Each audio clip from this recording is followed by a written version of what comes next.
So hello my dear friends, my name is Dev and this is your channel Don't Doubt in Learning। तो आज की video में हम करेंगे mitochondria. तो माइटोकॉन्ड्रिया क्या होता है? बेसिकली ये जो है हमारा सेल के अंदर पाया जाता है, एक ऑर्गेनल है।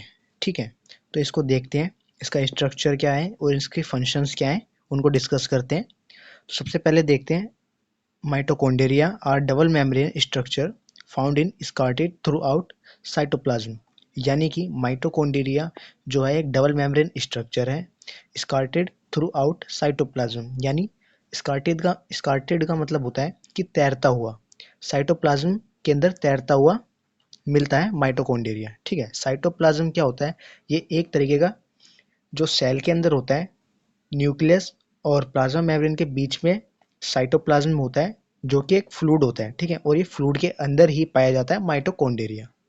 ठीक है, जो कि डबल मेम्ब्रेन स्ट्रक्चर होता है और ये तैरता हुआ पाया जाता है कहाँ पर? साइटोप्लाज्म में। ठीक है, सेकंड देखते हैं। सेकंड है, mitochondria is a power house of a cell. यानी माइटोकॉन्ड्रिया को क्या कहते हैं? Power house of a cell. यानी किसी भी सेल का पावर हाउस माइटोकॉन्ड्रिया को ही कहते हैं। ठीक है, और ये क्या है? It is a site of ATP production. ये क्या है? Site of ATP production. ATP यानी कि एनर्जी को प्रोड्यूस करता है, किस फॉर्म में? एटीपी की फॉर्म में। एटीपी की फुल फॉर्म होता है एडिनोसाइन ट्राइफॉस्फेट।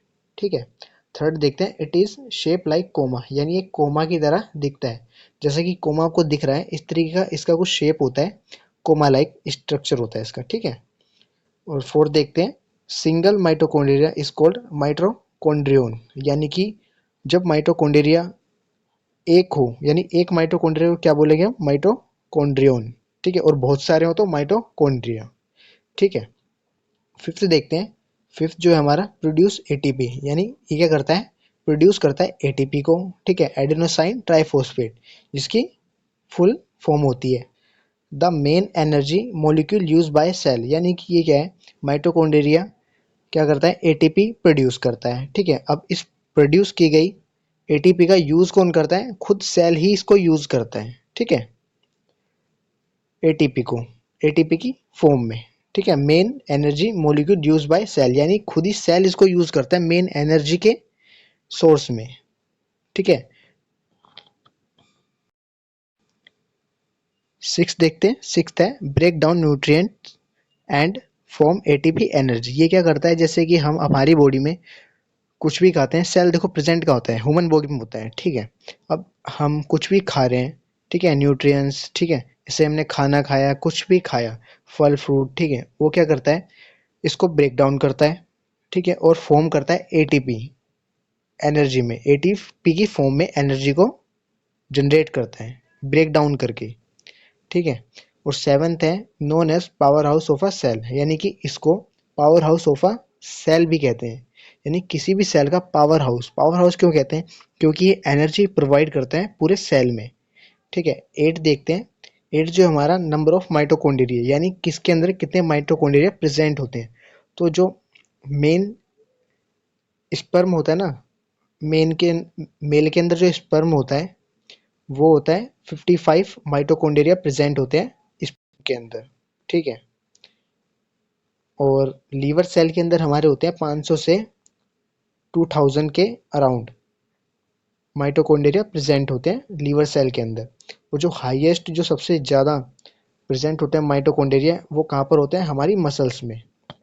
ये क्योंकि हमारी मसल्स है, सारे काम तो हमें मसल्स के थ्रू ही करने हैं। ठीक है, कोई मूवमेंट कर रहे हैं मसल्स के थ्रू ही होएगी। ठीक है, हैंड मोड़ रहे हैं, पाँव को सीधा कर रहे हैं, इस तरीके की जितनी मूवमेंट है वो किसके थ्रू होती है? मसल्स के थ्रू ही होती है। तो सबसे ज़्यादा हमें मसल्स में ही एटीपी की सबसे ज़्यादा यूज़ होती है, जो माइटोकॉन्ड्रिया ही बनाता है। ठीक है, अब इसके फंक्शन डिस्कस करते हैं, आगे देखते हैं।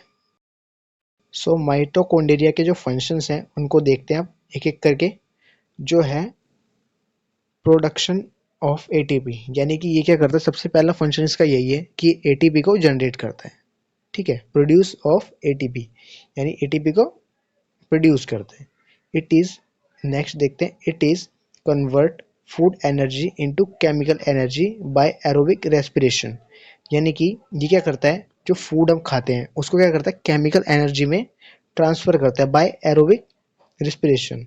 यानी कि एरोबिक रिस्पिरेशन का मतलब क्या हुआ कि ये O2 की मदद से यानी ऑक्सीजन की मदद से ये फूड एनर्जी को केमिकल एनर्जी में कन्वर्ट करता है। ठीक है, थर्ड देखते हैं। थर्ड है हमारा सिंथेसिस ऑफ स्टेरॉइड। यानी ये क्या करता है, ये हमारी बॉडी में जितने भी स्टेरॉइड बनते हैं उसका भी ये निर्माण करता है। ठीक है, सिंथेसिस बनाता है बॉडी के अंदर। और जो फोर्थ है हमारा perform detoxification in liver cell. यानी कि डिटॉक्सिफिकेशन का मतलब क्या होता है कि जितने भी हमारे शरीर के अंदर गंदगी है ना उसको बाहर निकालने का काम। जितने भी डस्ट मटेरियल्स हमारी बॉडी के अंदर प्रेजेंट हैं उनको बाहर निकालने का। ठीक है, तो perform detoxification in liver cell यानी लीवर सेल में कैसे, वो देखो, वो चीज़ समझने की चीज़ है। तो मैं आपको एक्सप्लेन करता हूँ। Perform detoxification in liver cell यानी कि कैसे, देखो लीवर सेल में ही क्यों, लीवर सेल हमारा कहाँ पर होता है, एब्डोमिनल में। ठीक है, यानी कि पेट में। और पेट हमारा कहाँ आता है, ओ सॉरी, जो हमारा यूरिन है हमारा स्टोर कहाँ पर होता है, वो होता है हमारा यूरिया में। ठीक है, यूरिया में। और यूरिया कहाँ होता है हमारा, वो होता है हमारा एब्डोमिनल में। ठीक है, और ये जो दोनों चीज़ें जो आती है हमारी वो किस में आती है, लीवर में। लीवर के अंदर हमारा एब्डोमिनल भी आता है और यूरिया जहाँ पर कैरी होता है, ठीक है, वो भी आता है। ठीक है, और इसमें नेक्स्ट है हमारा डिटॉक्सिफाई एमोनिया।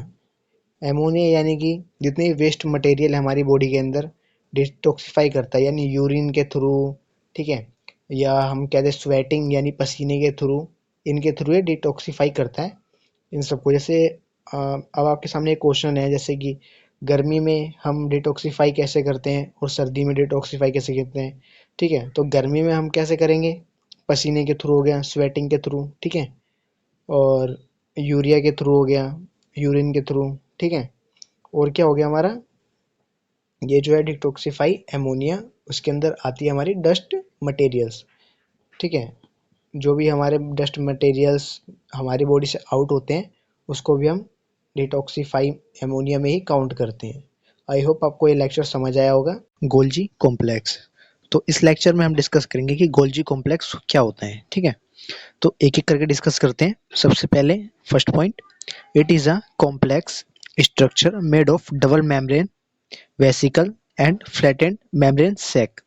यानी कि ये क्या होता है, it is a complex structure, यानी ये एक उलझा हुआ स्ट्रक्चर होता है। जैसे कि आप डायग्राम में देख रहे होंगे, एक उलझा हुआ स्ट्रक्चर है। ठीक है, complex structure made of double membrane, यानी कि जो कि डबल मेम्ब्रेन यानी झिल्ली से बना होता है, डबल झिल्ली से बना होता है, double membrane vesicle flattened membrane sac. यानी कि सैक का मीनिंग क्या होता है इसमें, थैली टाइप। देखो इसका डायग्राम में अगर देखोगे थोड़ा थैली टाइप का दिख रहा होगा। ठीक है, इस तरीके का एक मेम्ब्रेन है, थैली टाइप का, फ्लैटेंड यानी कि थोड़ा चिपका हुआ सा आपस में, यानी कॉम्प्लेक्स है और चिपका हुआ सा। इसका डायग्राम दिख रहा होगा आपको, इस तरीके का दिखता है। ठीक है, फ्लैटेंड का मतलब होता है चिपका हुआ और सैक मतलब होता है थैली टाइप। इस तरीके का ये डायग्राम है। सेकंड पॉइंट इसका डिस्कस करते हैं, जो कि है each cell contain one Golgi complex, Golgi complex near the nucleus. यानी कि जो भी न्यूक्लियस के नियर होगा यानी कि पास होगा, इट इज अल्सो कोल्ड, यानी उसको एज अ गोल्जी apparatus या गोल्जी बॉडी बोलेंगे। ठीक है, यानी कि इसका सिंपल सा मीनिंग है, जो भी हमारा गोल्जी कॉम्प्लेक्स न्यूक्लियस के अराउंड होगा या नियर होगा, उसके पास होगा, उसी को हम गोल्जी कॉम्प्लेक्स या गोल्जी बॉडी कहते हैं। ठीक है, तो आइए अब इनका एक एक करके फंक्शंस डिस्कस करते हैं। सो फंक्शंस को स्टार्ट करते हैं। तो देखते हैं इसमें सबसे पहला जो फंक्शंस हमें दिया हुआ है, यानी कि जो है फॉर्मेशन ऑफ लाइसोसोम्स। यानी कि इसमें सबसे पहला जो होता है फॉर्मेशन ऑफ लाइसोसोम। जैसे कि लाइसोसोम, इसमें एक वर्ड का यूज करा गया है।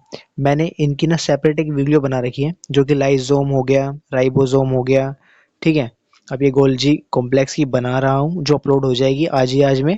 ठीक है, और जो है हमारा माइटोकॉन्ड्रिया, इन सब की एक प्लेलिस्ट मैं जनरेट कर दूंगा, जो कि आप देख सकते हो और इनकी नॉलेज ले सकते हो, जो कि ज़रूरी है हर एक नेक्स्ट स्टेप को जानने के लिए। ठीक है, तो इसमें हम देखते हैं फॉर्मेशन ऑफ लाइसोसोम, लाइसोसोम का फॉर्मेशन करता है, ठीक है। और सेकंड जो है पैकिंग ऑफ प्रोड्यूस प्रोटीन्स, यानी कि पैकिंग करता है प्रोड्यूस प्रोटीन्स की, यानी जो भी प्रोटीन्स की तरफ आते हैं उनकी पैकिंग करता है और उन्हें प्रोड्यूस करता है, ठीक है। पैकिंग कैसे करता है, क्योंकि इसका स्ट्रक्चर ही आप देखोगे थोड़ा थैली टाइप का है, तो उसकी पैकिंग करता है, ये प्रोटीन्स को पैक करता है, अपने पास रखता है, ठीक है। और जो थर्ड इसका पॉइंट है वो है मॉडिफिकेशन ऑफ प्रोड्यूस प्रोटीन, यानी जो प्रोटीन इसने अपने पास रखा है, पैक करा है, उसकी मॉडिफिकेशन करता है। मॉडिफिकेशन किस लिए करता है, क्योंकि इसमें और ज़्यादा एनर्जी आ सके और सेल तक, इसे सेल के अंदर जिनको भी प्रोटीन्स की नीड है उन तक ये जो है अच्छी तरीके से पहुंच जा सके, इसलिए ये मॉडिफिकेशन करते हैं इसमें, ठीक है। पैकिंग ऑफ प्रोड्यूस प्रोटीन, इसमें पैकिंग भी करते हैं, और लाइसोसोम जो कि फॉर्मेशन होता है इससे, ठीक है। इसके मेन फंक्शन यही थे। आई होप आपको वीडियो समझ आई होगी। अगर वीडियो समझ आई हो तो वीडियो को लाइक एंड शेयर, चैनल को सब्सक्राइब करें, and thanks for the watching the video. And ऐसी वीडियो के लिए वीडियो के नीचे कमेंट कर दे, ताकि अगर आपको वीडियो पसंद आई हो तो मुझे भी थोड़ी सी अप्रिशिएट मिले और वीडियोस के लिए। Thank you so much.